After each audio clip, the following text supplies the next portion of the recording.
diberkati, jumpa dengan saya Pendeta Isi Gandel Petambunan di program acara Rema in Minute dari Camp James Remboken Minahasa. Rema in Minute kali ini disiarkan jadi berkat untuk kita semua. Para pendengar yang sangat diberkati Tuhan dimanapun kita berada, hate speech adalah sesuatu yang saat ini sangat menjadi kendala bagi hidup banyak orang. Ada bahkan orang yang tidak bisa melanjutkan hidup, harus mengakhiri kehidupannya karena hate speech dari orang lain kepada dia.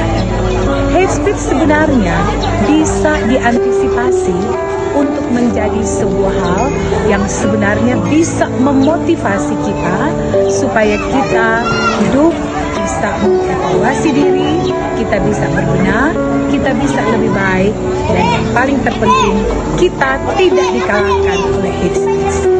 Banyak orang harus meninggalkan tanggung jawab pekerjaan jabatan karena tekanan dari hate speech. Bahkan ada pengakuan dari orang-orang lain.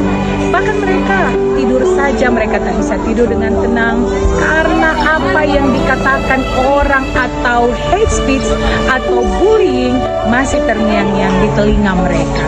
Menjadi sesuatu yang menekan, menjadi sesuatu yang sangat merugikan. Sebab itu, ketika menghadapi bullying, hate speech dari orang lain kepada kita, jangan mau dikalahkan. Ada pesan firman Tuhan, Rema yang sangat berguna bagi kita. Yang pertama adalah, mari kita duduk di kaki Tuhan, sujud, berdoa, menyembah, dan menyerahkan kepada Tuhan apa yang sedang menjadi persoalan dan pergumulan hidup kita. Seperti yang sudah selalu pendeta katakan dalam satu ilustrasi. Ada seorang bapak menjual pisang satu pohon di pasar yang jaraknya mungkin sekitar 3 km. Dari rumah ia memikul pisang itu, tapi di jalan sebuah mobil pickup berhenti di depan dia dan berkata kepadanya, "Bapak ayo, karena kita di jalan yang sama mau ke pasar, mari silakan naik." Dan ketika sampai di pasar, bapak ini turun dari mobil pickup, tapi dia tetap merasa bahwa punggungnya, badannya tetap lelah.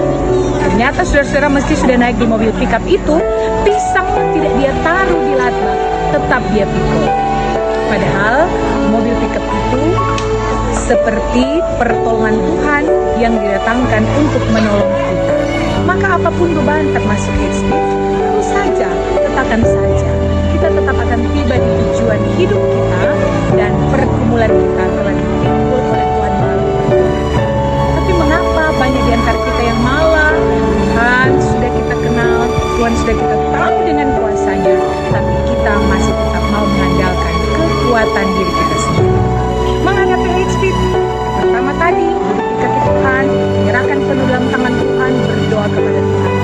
Kedua adalah banyak menambah dengan literatur-literatur, khotbah-khotbah Kristenan yang menguatkan, yang menambah semangat. Dan yang ketiga adalah bagaimana kita bisa melihat pengalaman orang lain. Dalam bahasa Ngado dikatakan begini,